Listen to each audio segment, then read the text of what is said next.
Agradeço, né? Inicialmente quero agradecer a oportunidade, né? Sempre quando a gente recebe a oportunidade de fazer uma palestra, né? De falar sobre algum tema, né?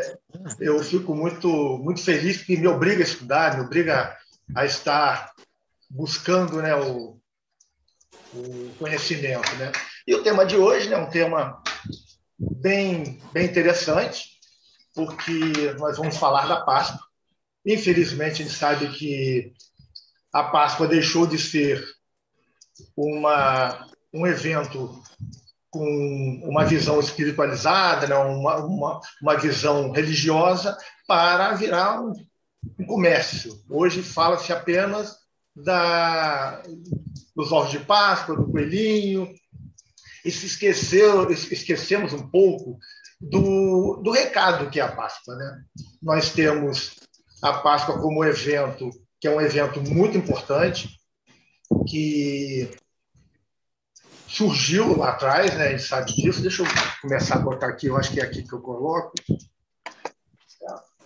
Cadê? Isso aqui, né? Aqui. Vamos lá. É a Páscoa judaico-cristã, né? A gente sabe que a Páscoa ela tem a origem dela lá bem antes do cristianismo ter surgido. É um evento, né, comemorativo que aconteceu bem antes do aparecimento do Cristo aqui na Terra. E aí nós começamos a buscar o entendimento do que é Páscoa. Qual é a ideia do nosso estudo de hoje? A gente voltar e lá atrás pegar a Páscoa, né, judaica, entender o que foi a Páscoa judaica, porque assim, o termo Páscoa nós pegamos do judaísmo, né? Quando a gente vê Jesus comemorando a Páscoa, ele comemora a Páscoa judaica. Nós criamos uma outra Páscoa, que é a Páscoa cristã. Então, eu gosto sempre de buscar a origem das coisas. Então, vamos retornar um pouquinho, vamos chegar lá à Páscoa judaica, entender o que a Páscoa representava, quais eram as leis que estabeleciam, o que se fazia, qual era a importância da Páscoa para o povo judeu. A gente tem que entender o contexto em que Jesus estava inserido. Eu sempre gosto de falar isso, porque as pessoas elas pegam Jesus e trazem Jesus para o momento atual sem entender o que Jesus representava na época. O que Jesus, na realidade... Deixa eu botar aqui a tela cheia, meu filho está aqui vendo... Calma aí que eu tenho que achar aqui onde é que eu boto a tela cheia. Aqui. Aqui vai ficar... E aí a gente vai buscar entender realmente o que é a Páscoa, né? Trazendo para os dias atuais, a Páscoa é a última semana da Quaresma, que é chamada Semana Santa, né? A gente pega a Quaresma, a última semana da Quaresma, aqui no Ocidente, né? No cristianismo já, a gente comemora a Semana Santa, que é a semana onde vai estar inserida aí a questão da Páscoa. E a gente encontra o que a gente chama de Tríodo Pascual, que é a Quinta-feira Santa, que comemora a última ceia, e a cerimônia do lava-pés, que precedeu também a Sexta-feira Santa, que relembra a crucificação e morte de Jesus. Então, isso nos dias atuais. A gente vai encontrar isso. Isso aqui não tem nada a ver com a comemoração judaica. Não tem nada a ver com a comemoração judaica. E a Páscoa ela é seguida por um período de 50 dias, que é chamado Época da Páscoa, que se estende até o domingo de Pentecostes. Então, dentro da nossa cultura atual, cultura cristã, né, nós vamos encontrar isso. Então, aqui a gente vai sair lá da Quaresma até o Pentecostes. Esse é o período em que se estuda, que se comemora a Páscoa dentro do cristianismo. É dentro disso que nós estamos buscando, né? Vamos Seguindo aqui, eu tenho que... Vamos lá. A Páscoa, as pessoas às vezes não conseguem compreender o calendário, né? O porquê que a Páscoa ela não tem uma data fixa. Por quê? É uma festa móvel, o que significa que a sua data não é fixa em relação ao calendário civil. Ela não tem um calendário civil fixo, né? Só voltando para a gente entender o porquê que isso aconteceu, passando aqui, no primeiro concílio de Nicéia, em 325, estabeleceu-se que a data da Páscoa como sendo o primeiro domingo depois da lua cheia, após o início do equinócio vernal, que é a chamada lua cheia pascual. Tá? Do ponto de vista eclesiástico, o equinócio vernal acontece de 21 de março, embora ocorra no dia 20 de março na maioria dos anos, do ponto de vista astronômico, e a lua cheia não ocorre necessariamente na data correta da astronomia. A gente vai tendo algumas coisas assim. Então, ela vai pegar de 25 de março de 22 de março até 25 de abril, inclusive o próprio dia 25. Dentro desse período, a gente vai encontrar a data da Páscoa. Ela fica sempre estabelecida dentro desse período. Os cristãos orientais baseiam o seu cálculo no calendário juliano, aí já é diferente do nosso, cuja data de 21 de março corresponde, nesse século XXI, né, que nós estamos,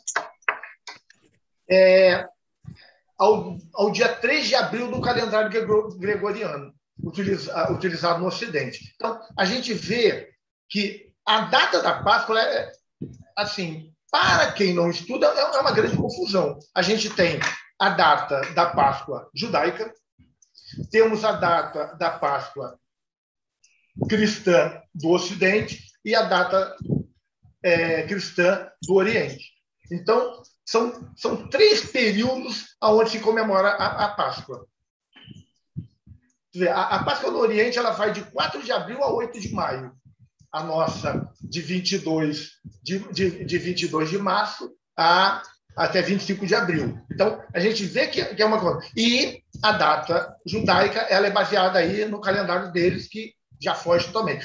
Inicialmente, a Páscoa cristã e a judaica, elas andavam juntas. Elas seguiam o mesmo calendário. Mas aí, em 325, no concílio lá de Nicéia, achou-se por bem criar uma independência. Por quê? Porque eram 2 datas que são comemorações de coisas muito independentes. Quando a gente mais na frente a gente vai ver o que o judeu comemora com a Páscoa. E a gente fala assim, Jesus comemorou a Páscoa, mas ele não comemorou a Páscoa que nós estamos comemorando nessa semana agora. A Páscoa dele tinha uma outra motivação, totalmente independente do que nós estamos hoje seguindo. Passando aqui para a gente... A Páscoa, a gente...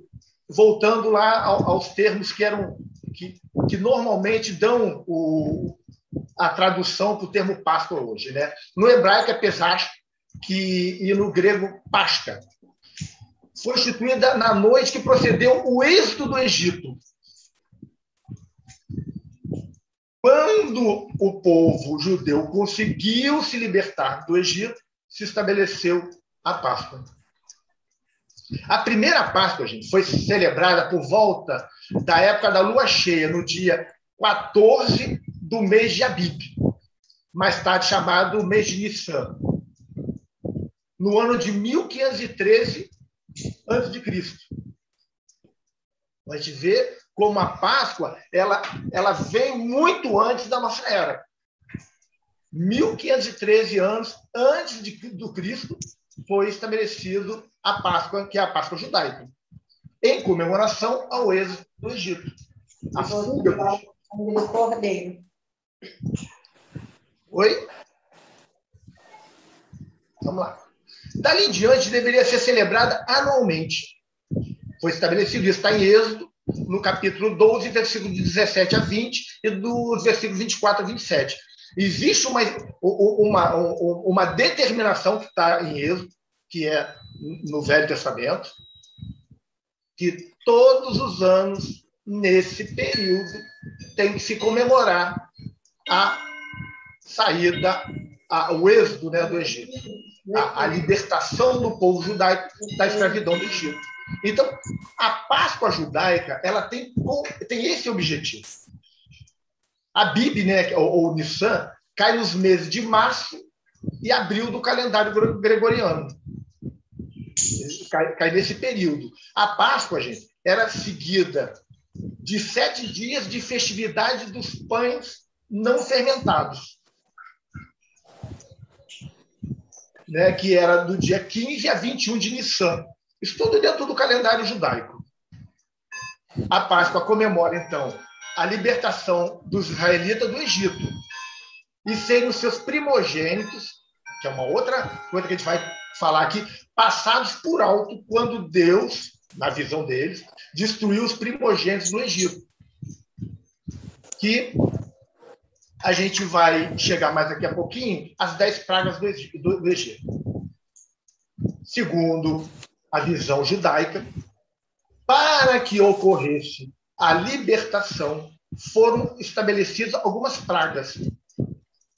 E aí, o objetivo dessas pragas era que o faraó libertasse o povo israelita, e isso não vinha ocorrendo, conforme as pragas foram surgindo, isso não vinha ocorrendo. E aí até que a última praga, que é a 10ª praga, que é a morte de todos os primogênitos. E, segundo a visão deles, eles tiveram que espargir sangue no portal das casas, para que Deus soubesse que ali tinha um primogênito judeu, e esse primogênito não fosse morto. Como se Deus precisasse que a gente marcasse alguma coisa para ele saber. Deixou de ser onisciente naquele momento. Então, a gente vê isso, né? Quanto à época da Páscoa, ela sempre caía no início da colheita da cevada. Lá a gente também encontra isso também em Êxodo, tá? No Velho Testamento, no capítulo 12, versículo 14, versículo 24 a 47 também, e em Levítico, no capítulo 23, versículo 10. A gente vai encontrar isso no tudo que acontece nas cerimônias do judaísmo está estabelecido no Velho Testamento. Está estabelecido no Velho Testamento. Aqui eu não estou nem passando. Tá? As pessoas poderem... Eu começo a falar, acabo me esquecendo de passar aqui, mas vamos lá, gente. Então, a gente vai observando, né, a comemoração judaica, ela foge totalmente ao que nós comemoramos aqui. É muito anterior à nossa era. Nossa era é a era cristã. 1513, antes da era cristã. Então, a gente vê que é uma comemoração muito antiga. E é assim, não tem judeu que não faça isso. Na nossa era, quando a gente volta aqui para a nossa era, a gente vai encontrar naquela tríade que eu falei, tem algumas coisas, né? Tem a última ceia, tem o lava-pés e tem a crucificação do Cristo. O lava-pés, né, acredito que a maioria saiba, Jesus Cristo lavou os pés dos seus apóstolos na última noite de sua vida terrestre, que em 14 de Nissan, do ano 33 da era cristã. Fazendo isso, para que Jesus fez isso? Para ensinar uma lição e estabelecer um modelo em vez de instituir uma cerimônia. Jesus não estava instituindo uma cerimônia. A gente vê isso em João, no capítulo 13, versículo de 1 a 16. Por que Jesus fez isso? Por que Jesus fez aquele ato do lava-pés? Com que objetivo? Havia, gente, ocorrido algumas discussões entre os apóstolos sobre quem deles era o maior.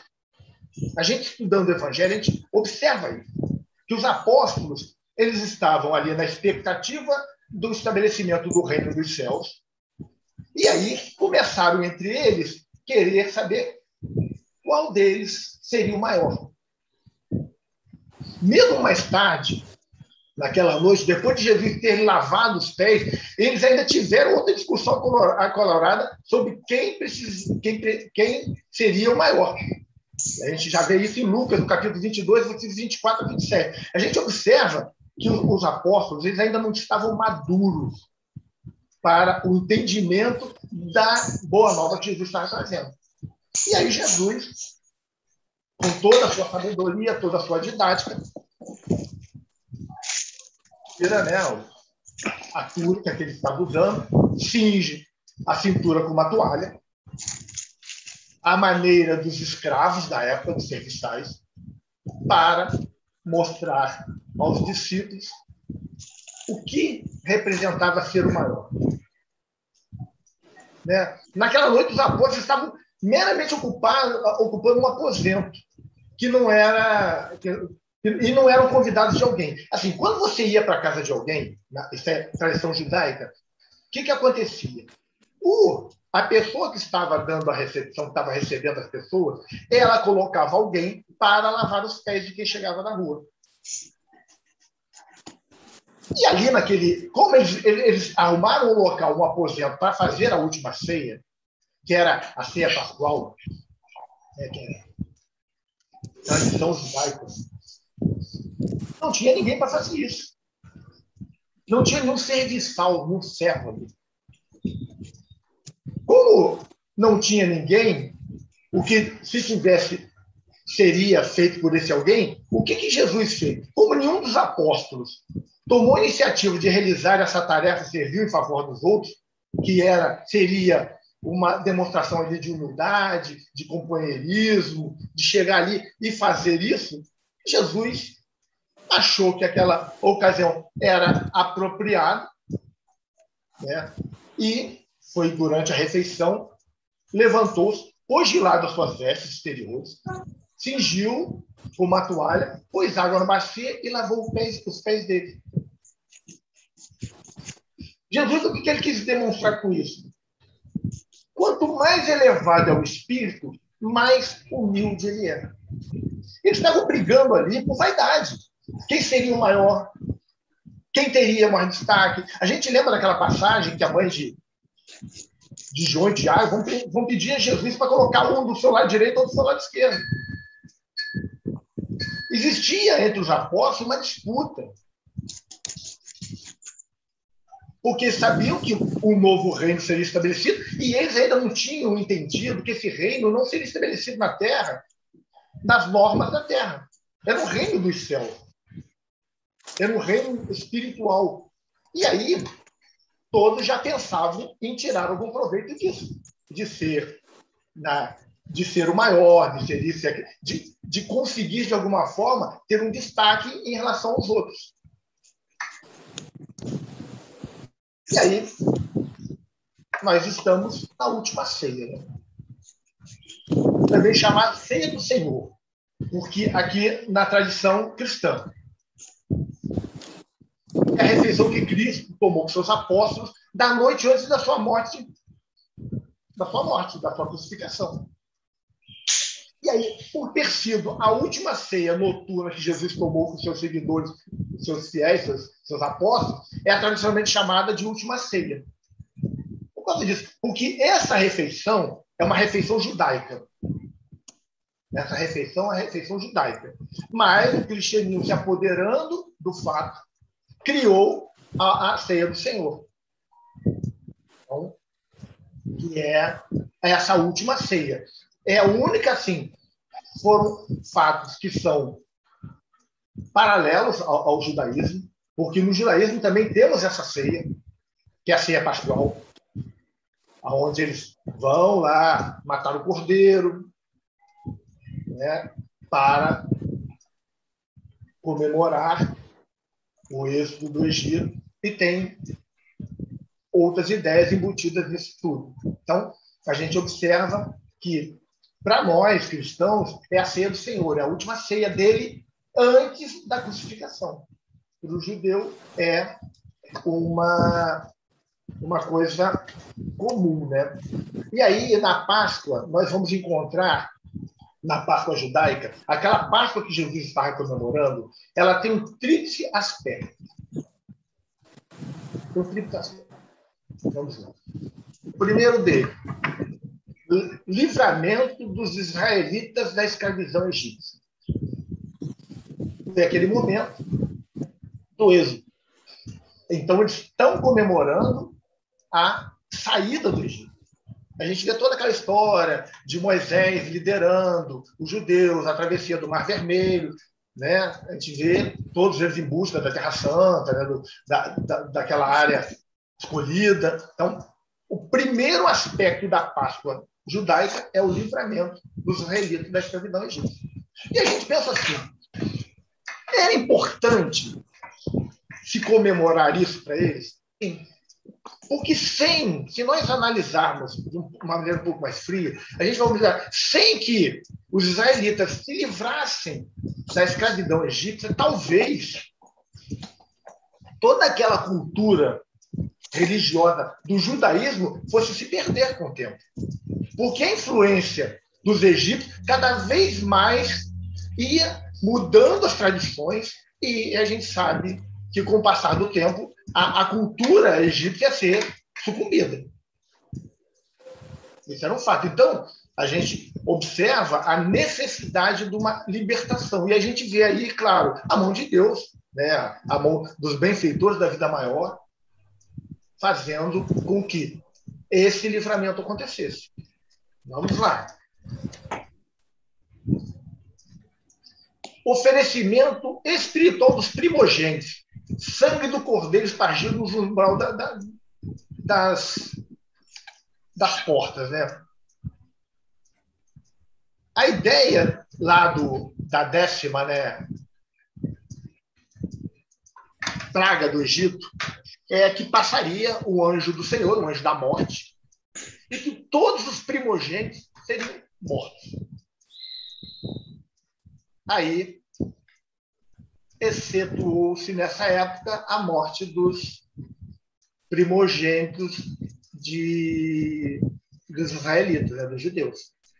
Porque, assim, eles pegavam um cordeiro e também ofereciam o cordeiro em sacrifício para libertação dos pecados. A gente vê que até hoje a tradição judaica tem essa ideia de oferecer o sacrifício de um cordeiro para libertação, eles chamam, né, do pecado original. E aí a gente vai observar que, na visão cristã, se estabeleceu que Jesus era o Cordeiro Divino. Porque Jesus, supostamente, na visão de alguns segmentos do cristianismo, pela sua crucificação, pelo seu sangue derramado, ele fez o sacrifício definitivo, libertando todos os homens do pecado original. Visão que nós, espíritos, não concordamos. Deixar claro isso. E aí tem o terceiro aspecto, foi o poupar os primogênitos, resultado do sacrifício do cordeiro. Eles pouparam os primogênitos do judaísmo. Esses são os três aspectos que a gente vai encontrar dentro da visão judaica da Páscoa. E a Páscoa era uma celebração comemorativa. Porque estava estabelecido, era uma ordem bíblica. A Páscoa para o judeu é uma ordem bíblica. Que ela diz o seguinte, essa ordem: e terá de acontecer que, quando os vossos filhos vos disserem que significa para vós esse serviço, então tereis de dizer, é o sacrifício da Páscoa a Deus, que passou por alto as casas dos filhos de Israel no Egito, quando feriu os egípcios, mas livrou as nossas casas. Está em Êxodo, capítulo 12, versículos 26 e 27. Isso está estabelecido. É norma, é regra. Todo judeu é obrigado, no período da Páscoa, a vivenciar isso. E está lá escrito. Quando alguém perguntar, eles precisariam informar isso. Então, é uma celebração comemorativa. Eles estão comemorando alguma coisa. Né? Como a nossa celebração cristã é uma comemoração da ressurreição do Cristo. É uma comemoração da ressurreição do Cristo. Claro, se criou algumas cerimônias em torno disso tudo, mas, na verdade, é uma celebração da vida. E depois, mais na frente, a gente vai observar o que é ressurreição e o que é reencarnação, que são ideias similares com interpretações diferentes, mas a gente vai chegar a esse ponto para que a gente possa realmente entender tudo isso. Vamos lá.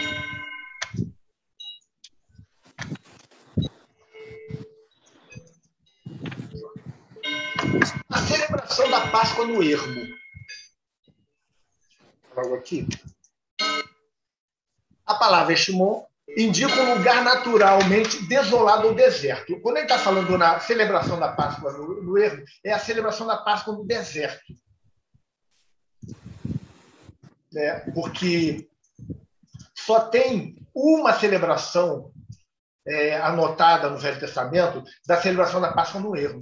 Está em Números, no capítulo 9, versículos de 1 a 14. Por que aconteceu isso? Por que nesse período os judeus não comemoraram todos os anos a Páscoa? A gente vê no Antigo Testamento, foram 40 anos peregrinando. Por que não se comemorou todos os anos? Meus relógios estão tocando aqui, gente, mas eu vou seguindo em frente. Por que não se comemorou todos os anos? Tem duas razões para isso. As instruções originais de Deus era que ela tinha que ser observada quando chegasse à terra da promessa, a terra prometida. Isso os profetas trouxeram na época. Então, os 40 anos, eles só comemoraram uma vez. E outra coisa que também... essa questão da terra da promessa está em Êxodo, no capítulo 2, versículo 25, no capítulo 13, versículo 5. Só para te deixar referência, para quem quiser depois ir lá, esmiuçar um pouquinho mais, entender tudo que está estabelecido, eu vou sempre ficar citando. O segundo, os nascidos no ermo, no deserto, porque o povo continuou tendo filhos, não haviam sido circuncisados. Durante todo esse período, os judeus nascidos não foram circuncisados. Está em Josué, capítulo 5, versículo 5, falando sobre isso. Ao passo que todos os participantes, varões da Páscoa, tinham que ser circuncidados. Então, como nesse período lá no ermo, eles não fizeram esse ato, então entendiam que como haviam varões que não tinham passado pela cerimônia, eles não poderiam fazer também a Páscoa. A gente vê a questão que é obrigado a ser circuncidado. Está em Êxodo, capítulo 12, versículo 45 a 49. Todo o Velho Testamento estabelece regras. O judaísmo é riquíssimo em regras. Existem leis cerimoniais, leis civis e leis religiosas. É o que a gente mais vai encontrar. As pessoas até muitas vezes questionam por que Jesus diz que ele não veio modificar a lei, né? Mas sim dar cumprimento a ela. Mas a gente tem que entender que lei é essa que Jesus está falando. A lei cerimonial, Jesus passou de largo. A lei civil, que era uma lei rústica também, a gente vê Jesus modificando algumas. A questão da mulher adulta, que ia ser apedrejada, era uma lei civil, Jesus revoga ela. Jesus está falando da lei moral. Ele não revogou a lei moral. Ele veio dar cumprimento à lei moral. E o Velho Testamento é riquíssimo em leis. Lei civil, leis do cerimonial, leis religiosas, os cultos. Ela é riquíssima nisso. E a gente vai observando as leis que regiam a sua observância. A Páscoa, existiam determinadas regras que o judaísmo precisava, o judeu tinha que observar. Cada família, gente, deveria escolher um cordeiro ou um cabrito sadio de 1 ano. Olha só a que ponto chega os detalhes. Ele era levado para dentro da casa no dia 10 do mês de Abib, ou Nissan, e mantido dentro da casa até o dia 14. e então era batido. E seu sangue era esparrinhado com um ramo de isopo nas ombreiras e nas vergas da porta da casa, em que iriam comer o próprio cordeiro. Jamais poderiam botar sangue na soleira, porque na soleira o sangue seria pisado e isso seria insulto a Deus. A gente vai vendo o judaísmo estabelece regras e mais regras sobre tudo isso. A gente vai caminhando aqui e vamos olhando cada vez mais essas coisas. O cordeiro, ou o cabrito, dependendo de quem tinha condições de comprar uma coisa ou outra, abatido, esfolado, suas partes internas eram limpas e recolocadas no lugar. Olha só, todo o cerimonial até para fazer o preparo dele. E ele, então, era assado inteiro, com todos os miúdos, tudo dele dentro. Está em segunda... quer dizer, ele tinha que ser bem passado. Não podia ficar ao ponto, como a gente fala quando as pessoas vão na churrascaria, que é o bife como ao ponto. Não, tinha que ser bem passado. Sem que ele quebrasse nenhum osso. Se ao matar, ao esfolar, o osso fosse quebrado, ele não servia mais, você tinha que arrumar outro. Isso está em 2 Crônicas, capítulo 35, versículo 11, e em Números, capítulo 9, versículo 12. Se a família, gente, fosse pequena demais para consumir o animal inteiro, tinha uma exceção. Poderia ser partilhado com uma família vizinha e comido naquela mesma noite. O animal precisava ser comido naquela noite. Não poderia deixar o animal para comer no dia seguinte. Quaisquer sobras deviam ser queimadas antes do amanhecer. Olha o desperdício. Você abatia um cordeiro ou um cabrito, tinha todo um trabalho, né, para esfolar, limpar as partes internas, assar ele bem assado, e teria que comer o todo. Se não comesse, o resto deveria ser queimado. Por isso que eles até admitiam uma família, por exemplo, um casal que estava começando a vida, ou só o casal ainda não tinha filho, ou com filho, que não iria conseguir consumi-lo todo, poderia chamar um vizinho e comer junto. Então, a regra que estabelece que deveriam ser queimados é Êxodo, capítulo 12, versículo 10, capítulo 34, versículo 25. Regra estabelecida lá. Era comido com pão, os pães não fermentados, que é chamado pão da tribulação. E com ervas amargas, pois a vida deles fora amarga na escravidão. Comia um pão com erva amarga para não sentir prazer, porque tinham tido lá, durante o período de escravidão, uma vida muito amarga. Então, tinha todo esse simbolismo. Também está estabelecido em Êxodo. O Êxodo estabelece quase tudo isso. Capítulo 1, versículo 14, capítulo 12, versículo de 1 a 11, versículo 29, versículo 34, e em Deuteronômio, capítulo 16, versículo 3. Então, tudo muito bem estabelecido. Tudo muito dentro de um cerimonial, um ritual estabelecido, com normas rígidas. Você era obrigado a fazer as coisas como estava estabelecido. Você não tinha o direito de fazer de forma diferente. Vamos lá. O dia dos pães asmos, né, que é o pão sem fermento. Havia 7 dias em que os judeus não podiam comer pão levedado, que era o pão fermento. Então, calma aí, só um negócio aqui. Meu celular está dizendo, o meu coisa aqui está dizendo que vai acabar minha bateria aqui. Um minutinho. Deixa eu ver o que houve aqui. Tá. Paulo, você quer aproveitar e dar um intervalo? Vocês que sabem. Vamos fazer um intervalozinho? Enquanto podemos, sim. As coisas? Tá legal. Então, só ver que meu tá ligado aqui, mas está dizendo que está dando. Tá acabando a minha bateria, então vamos fazer intervalo e já volto. Isso, até já. Até já.